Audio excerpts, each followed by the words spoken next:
Bonjour et bienvenue à Vie de foi. Aujourd'hui, j'ai le plaisir de recevoir Pasteur Gladys Adboulom. Bonjour, Pasteur Gladys. Bonjour. Et Pasteur Pat Adboulom, un couple béni, un couple pastoral de la France. Vous êtes dans la région de Versailles. C'est ça. Et puis, vous êtes pasteur depuis 2010? 2009. 2009. Donc, vous êtes aussi parent de 4 enfants. C'est ça. Et puis, vous êtes de passage au Canada et vous venez bénir la francophonie via l'émission Vie de foi. Donc, merci beaucoup d'être là avec nous aujourd'hui.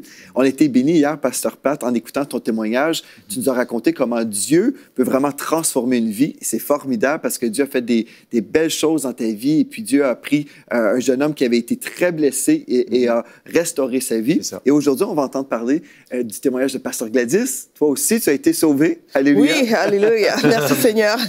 Donc, on va vraiment découvrir, en fait, que toute cette semaine, on va parler de notre aventure avec Jésus. On peut avoir une belle vie, mais il faut premièrement le rencontrer. Il faut rencontrer le Seigneur Jésus. Ouais. Et toi, Pasteur Gladys, raconte-nous un peu ton parcours. Donc, moi, j'ai grandi dans la région parisienne. Je suis née dans la région parisienne et j'ai grandi dans la région parisienne. Ma mère, elle est d'origine antillaise.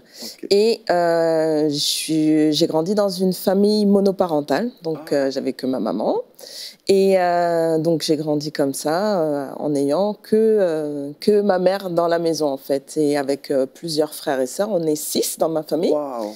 Et c'est toute une responsabilité. Oui, pour une femme, oui, ouais. C'est juste énorme, en fait. 6 enfants et être seule et s'en occuper du mieux qu'on peut, parce qu'on fait toujours du mieux qu'on peut. Oui. Chrétien ou pas chrétien, on fait du mieux qu'on peut. Et en tout cas, voilà, j'ai grandi comme ça. Et puis, un jour, en fait, ce qui s'est passé, c'est que j'ai rencontré quelqu'un à un arrêt de bus.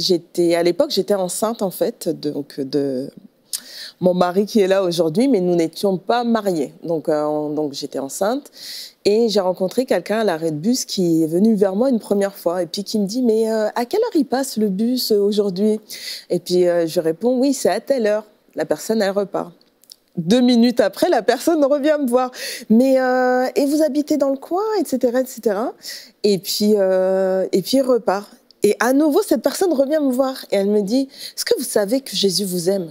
Oh, wow! Cette personne, finalement, était nerveuse. Elle voulait vous évangéliser. Voilà, c'est ça. Mais voilà, c'est ça. Et cette personne-là, elle a fait 1 pas, 2 pas, 3 pas. Et puis, la 3e fois, c'était la bonne pour me dire, oui, est-ce que vous savez que Jésus vous aime? Je crois même que c'était Jésus t'aime, en fait. Il m'a tout de suite tutoyé. Il m'a dit, est-ce que tu sais que Jésus t'aime? Et j'ai regardé comme ça, je dis, quoi? Qu'est-ce que c'est que ça? Parce que nous, on a grandi dans une famille, bon, notre mère, elle nous parlait plus ou moins de Dieu, mais elle n'a jamais été pratiquante. En fait, elle est catholique. Elle était catholique, mais n'était pas du tout pratiquante à l'époque. Aujourd'hui, beaucoup plus. Mais il y a toujours eu une notion de Dieu chez moi, mais pas très forte, pas prononcée du tout, sans jamais aller à l'église. Ou la seule fois où je suis allée à l'église, c'est quand j'étais chez ma grand-mère et que là, tous les dimanches matins, ma grand-mère en vacances, donc avec elle, j'allais à l'église. Et donc cette personne me dit ça, je l'ai regardé, j'ai dit mais de quoi il parle?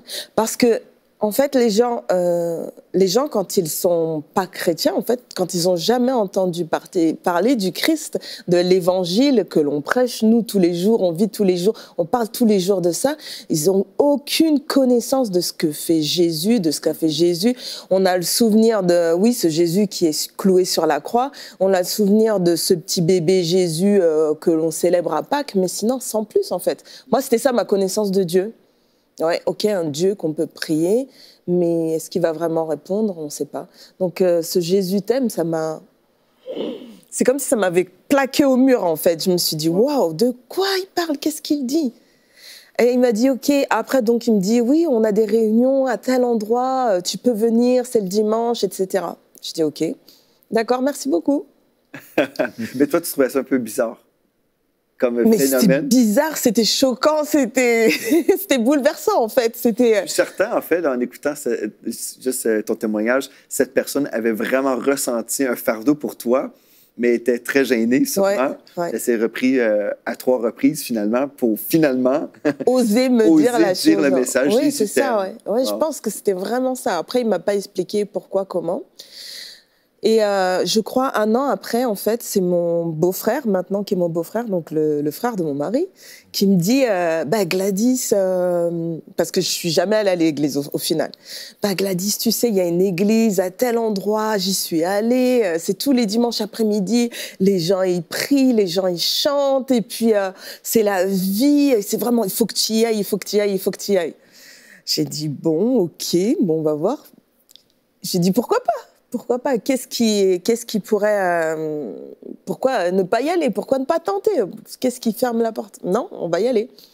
Donc, ça a été ma première fois où j'étais à l'église. Et là-bas, je vois des gens que je connais, des gens du quartier où on a grandi, des gens qui jouent au basket avec nous, des gens qu'on ferait... Je vois, mais lui, il est là. Mais lui, il est là, et elle aussi, elle est là. Parce que tout le monde avait été évangélisé en quelque temps, en fait, et tout le monde se retrouvait dans la même église, dans le même lieu, en fait, de culte pour célébrer Dieu, quoi, en fin de compte. Et j'ai même vu ma petite sœur. Ouais. Je savais pas qu'elle allait venir, donc j'étais vraiment surprise. Et là, j'ai vu, bon, ça pouvait être un peu choquant, parce que j'ai vu des gens tomber, des gens vraiment sous la puissance de Dieu, et c'était waouh. Donc j'ai dit, ok, c'est bien, mais je sais pas si je vais revenir. Donc c'était ma première expérience. Ensuite, j'y suis retournée, je pense, 2 ou 3 semaines après, où j'ai dit, ouais, c'est bien, mais sans plus. Mais le message, en fait, il a continué à parler vraiment, à résonner dans mon cœur, parce que le message « Jésus t'aime », vraiment, c'est vraiment, je crois, c'est vraiment ce qui m'a amené au Seigneur. C'est vraiment le savoir que Jésus, que quelqu'un réellement sur cette terre m'aime. Même moi, pas pour ce que je fais, pas pour ce que je suis, mais juste même moi, en fait. Vraiment, le Jean 3,16, il résonnait dans mon cœur que Dieu a tant aimé le monde qu'il a envoyé son Fils Jésus-Christ afin que quiconque croit en lui ne périsse pas, mais qu'il puisse accéder à cette vie éternelle. Donc, ça continue à travailler dans mon cœur.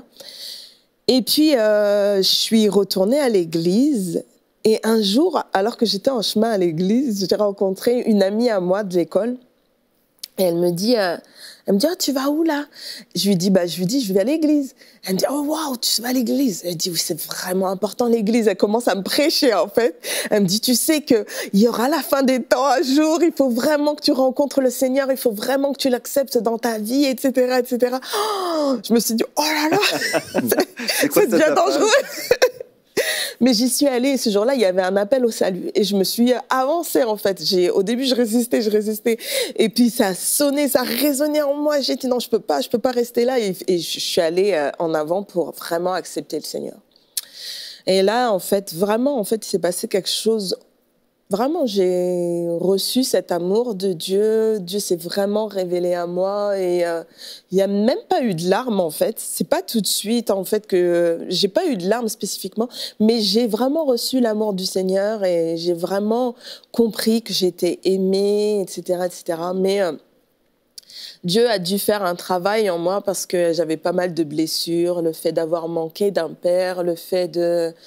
il y avait beaucoup de choses en fait que Dieu a travaillé en moi et ça a démarré à partir de ce jour-là.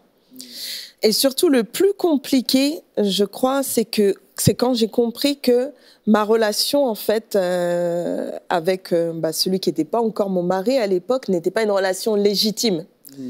Et j'ai pas mis fin à cette relation, mais j'ai dit clairement que pendant ce temps, en tout cas, on ne devait plus avoir de relations sexuelles, en fait, parce que je trouvais que par rapport à Dieu, c'était pas juste. Mais il a fallu que je mette en ordre des choses dans ma vie, en fait. Et j'ai vraiment fait ça, en fait. J'ai mis en ordre des choses dans ma vie et j'ai dû me séparer de la personne que j'aimais le plus sur la terre, en fait. Et tout en disant, moi, je voudrais me marier avec toi parce que je crois que c'est avec toi que je vais me marier. De toute façon, c'est mon espérance, c'est ce que j'ai toujours voulu. Mais je sais que par rapport à Dieu, il faut vraiment que je change les choses, je change ma vie. Ma vie doit changer. J'ai accepté Jésus, c'est pas pour faire n'importe quoi, mais je voulais vraiment suivre le Seigneur, donc j'ai mis ma vie devant Dieu et j'ai changé des choses dans ma vie. Et Dieu a super, parce qu'il y en a des fois des gens qui pensent que c'est impossible. Hein? Ils se disent, ah, mais j'aime trop telle personne. Ouais. Mais on doit aimer Dieu premièrement. Et si on marche dans l'honneur envers Dieu, Dieu, lui, il peut tout restaurer après. Oui, c'est ça. Mais c'est tout à fait vrai ce que tu dis, parce que elle le parle comme ça, mais pour moi, ça a été très, très difficile. Ben oui. Parce que j'avais l'impression que c'est comme si Dieu enlevait, parce qu'elle dit toujours, non, mais pour Dieu, il faut être saint. Ouais. On n'est pas mariés. Si tu veux qu'on ait des relations sexuelles, il faut se marier. Mais elle avait décidé de mettre sa vie à part, en règle. C'est vraiment se mise à part pour chercher Dieu. Et je pense que c'est ça qui a joué un grand rôle après sur notre vie chrétienne. Mais c'est excellent parce que si on prend les bonnes décisions au départ, et après on peut avoir une bonne vie chrétienne, je dis une bonne vie dans le sens une vie qui va plaire à Dieu. Tout à fait. Et si on fait des compromis au début, ben, toute notre vie chrétienne, on peut être comme ça. Ouais. Mais c'est très important parce que Dieu voit notre cœur, notre obéissance. Puis quand on veut honorer Dieu, bien, on prend les bonnes décisions. Des fois, qu'il écoute aussi, hein, parce que c'est pas toujours facile. Mais si on reçoit la révélation, en fait, qu'on doit mettre notre vie en règle et on obéit au Seigneur, Dieu, bien, il va nous bénir en retour après. Ouais, c'est ça. Il y a vraiment des choses que je me suis dit, non, mais je peux pas continuer comme ça, en fait. Et j'ai vu Dieu m'honorer dans ces choses-là, en fait. Ouais. Quand j'ai pris des décisions, même si c'était vraiment, vraiment, vraiment difficile. C'était pas juste, OK, nous deux, c'est fini. Alors que c'était l'amour de ma vie, en fait. C'est l'amour de ma vie. Et c'était pas facile. C'était pas facile. Mais après quelque temps, je voyais Dieu vraiment faire des choses dans sa vie et je voyais que Dieu répondait à mes prières. Et je dis, waouh, merci Seigneur, en fait, parce que ça a été comme une déchirure. Mais je voyais que Dieu était d'accord avec ça et ça lui plaisait, que c'était bon et c'était bon pour moi, en fait, de prendre des positions et décider des choses. Et c'est pareil, je voyais, en fait, quand j'avais un petit évangile, là, c'était l'évangile avec le psaume devant, en fait. Oui. Et j'avais ça et je lisais et je voyais et je discutais avec des amis qui sont musulmans. Et moi, je voyais, dans ce psaume numéro 1, tu ne t'assiras pas à la table des moqueurs. Et mes amis, je les voyais se moquer. Mais je leur dis, mais c'est normal que vous avez le droit de vous moquer. C'est bien de vous moquer. Ça ne vous dérange pas par rapport à votre foi de vous moquer. Et elles me disaient, non, mais c'est normal. Si on ne se moque pas. J'ai dit, mais moi, c'est écrit que je ne peux pas me moquer. Je leur dis... Vraiment, réellement, je crois que je dois pas me moquer. En fait, c'est pas juste j'aime pas Dieu pour dire j'aime Dieu, mais à côté je fais ce que je veux. Et vraiment, on commençait à se heurter un peu, ouais, vraiment à se dire mais ta foi, en fait, elle n'est pas vraiment vivante, en fait. Ce que tu vis, c'est pas vraiment vivant, c'est pas vrai ce que tu vis. Et je me rendais compte des réalités spirituelles, en fait. Que réellement, il y a une vie en Christ qui est différente de la religion, en fin de compte, de ce que la religion, elle présente. Et c'est vrai que Jésus, Dieu, est devenu réel pour moi. Il est devenu réel dans ma vie. Et les choses spirituelles devenaient de plus en plus réelles pour moi. Et ça prenait de plus en plus de place dans ma vie. Et je bénis Dieu pour ça parce que c'est ce qui m'a permis de continuer mon chemin. C'est ce qui a vraiment permis que j'ai cette soif en moi qui fait que je puisse rester vraiment fidèle au Seigneur, attachée à lui, attachée aux choses de Dieu, vraiment, et à connaître les choses de Dieu et à aspirer à plus de choses de Dieu. Donc, je bénis Dieu pour cette période de ma vie. Gloire à Dieu. Ensuite, en fait, Dieu, il s'est vraiment révélé à moi, comme j'ai dit au début, que Dieu est... J'avais pas de père et que j'ai eu cette révélation du Père parce que Dieu est notre Père. Oui. Et je pense que c'est vraiment une chose. Au début, on découvre que Jésus est notre frère et qu'il est venu pour nous sauver, etc. Et on aime Jésus et on adore Jésus. Mais ensuite, il vient une phase où Jésus, justement, dans les évangiles, nous montre que Dieu est notre Père et qu'on peut faire cette rencontre du Père. Et ça a été la seconde étape, en fait, vraiment dans ma conversion, en fait. J'ai rencontré Jésus, mais ensuite, Jésus m'a présenté le Père et qui était le Père et comment le Père voulait prendre soin de moi, veiller sur ma famille, veiller sur mes besoins. Et ça a été juste une explosion, le feu d'artifice, en fait, vraiment à ma conversion. C'est vraiment une chose tellement importante, en fait, de réaliser que Dieu n'est pas seulement Dieu assis sur son trône dans le ciel, mais qu'il est aussi un Père aimant pour ses enfants. Et ça a été une étape très, très importante vraiment dans mon processus de rencontre avec Dieu. Parce que comme dans l'émission d'hier, on disait qu'il y a un processus. Et en Dieu, on ne connaît pas tout. On va d'étape en étape, on grandit de foi en foi, etc. Mais vraiment ça, le fait de découvrir que Dieu était mon Père, ça a pu combler des vides qu'il y avait en moi, ou je peux me dire un gouffre qu'il y avait en moi. Ça a vraiment comblé un gouffre qu'il y avait en moi, qui m'a permis de me dire, je suis aimée, j'ai un Père céleste qui veille sur moi, qui va prendre soin de moi tous les jours de ma vie, indépendamment de qui je suis, indépendamment de ce que je fais. J'ai un Père céleste qui est aux cieux et qui veille sur moi. Il est toujours avec moi.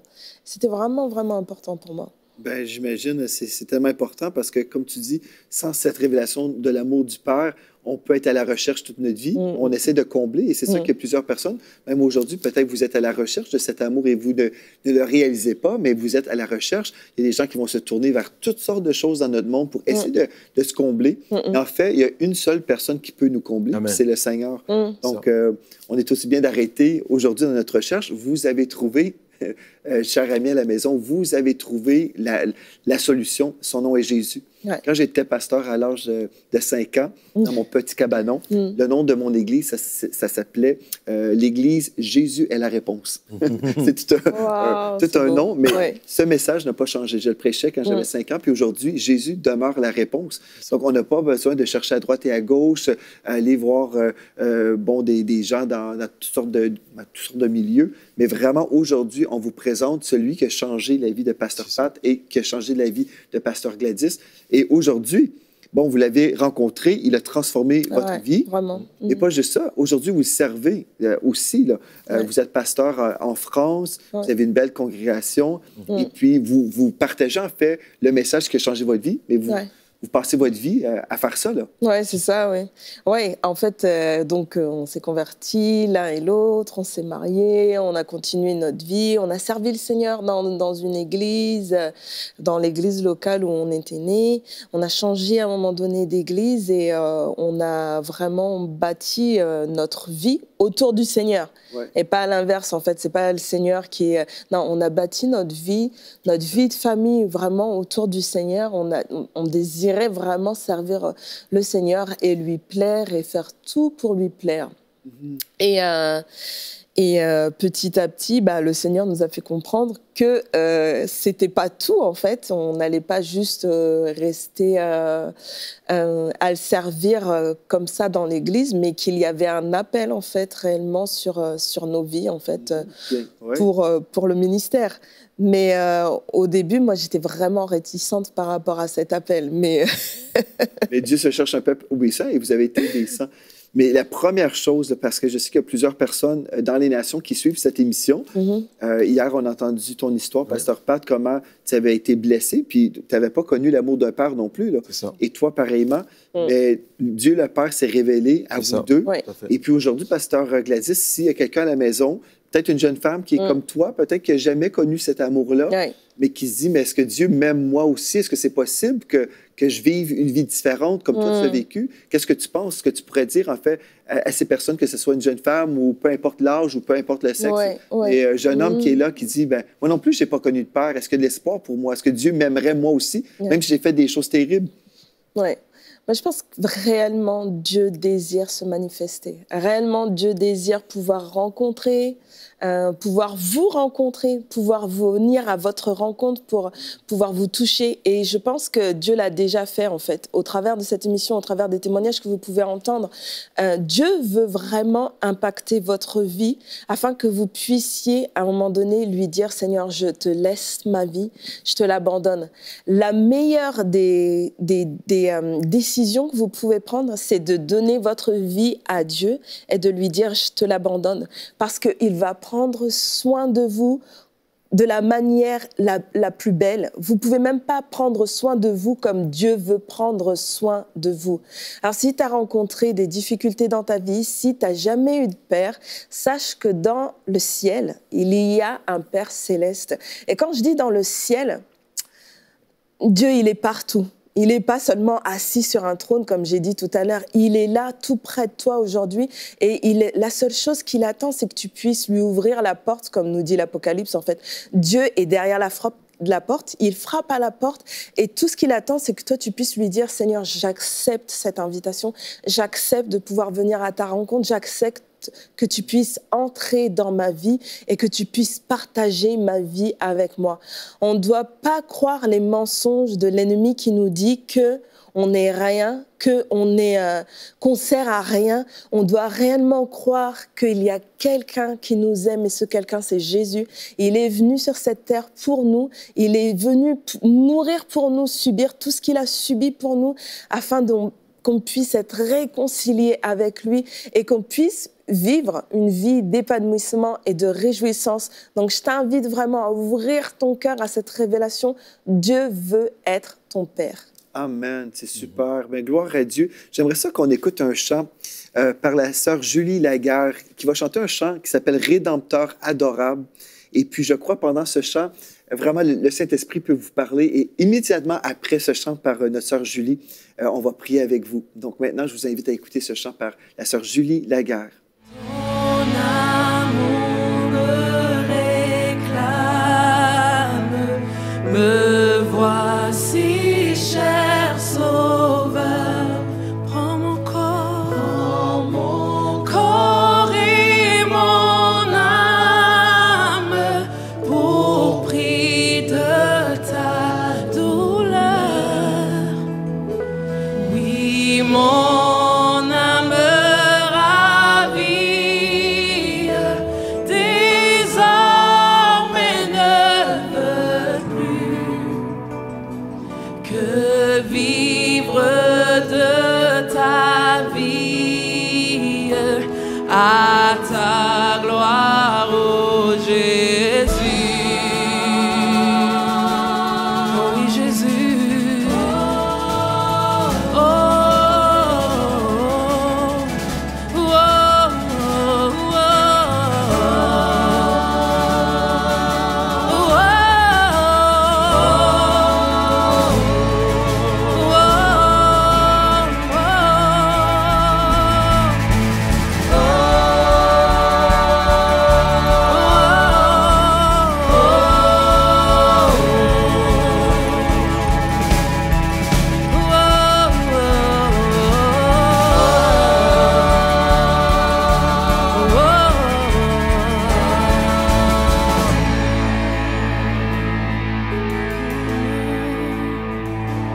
ton amour me réclame, me voici, cher Sauveur.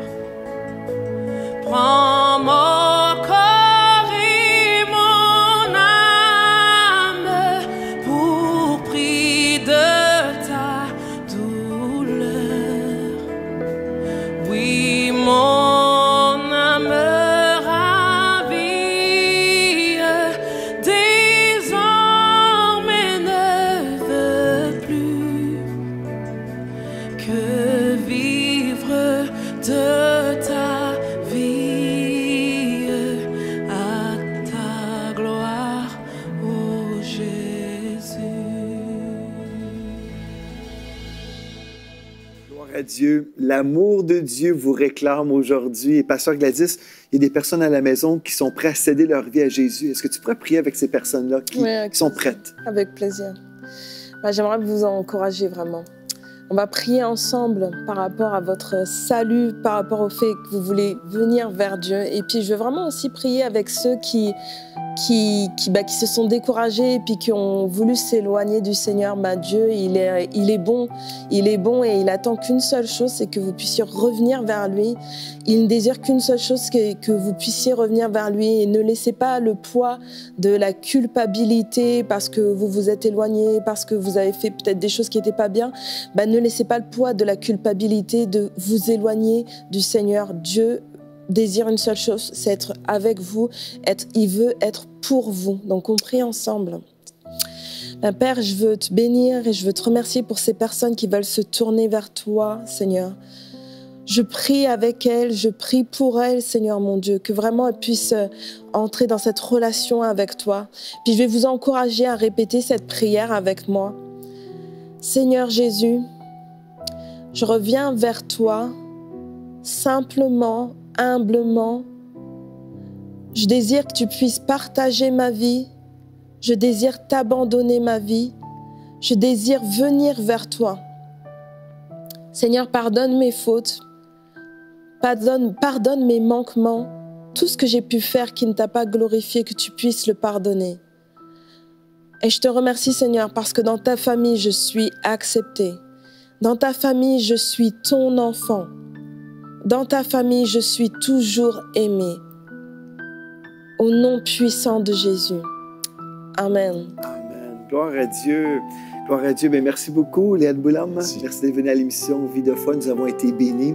Et merci à vous d'avoir été là. Et gloire à Dieu si vous avez fait de Jésus le Seigneur de votre vie aujourd'hui avec une prière très, très simple. Ce qui compte, c'est vraiment la sincérité du cœur. Et si vous avez pris cette décision merveilleuse aujourd'hui, bien, bienvenue dans la famille royale de Dieu. Et écrivez-moi dès aujourd'hui. Écrivez à videfoi@emctv.com. Donc, videfoi@emctv.com. Et dites-moi, j'ai prié avec Pasteur Gladys, j'ai donné ma vie à Jésus. Et puis, on va vous écrire, on va vous envoyer un cours tout à fait gratuit, Le Disciple Victorieux, une série de 10 émissions Vie de foi pour vous aider à vous enraciner dans votre nouvelle vie parce que Dieu vous aime et il veut que vous puissiez être ce disciple victorieux. Donc, gloire à Dieu pour ça. Donc, écrivez-nous dès aujourd'hui. Donc, encore une fois, merci beaucoup. Demain, on va découvrir votre histoire pour le ministère. Oui. Donc, Dieu nous sauve, mais après, il peut nous propulser aussi dans notre destinée. Donc, c'est un rendez-vous à ne pas manquer. C'est à demain. Merci d'avoir été là et soyez richement bénis.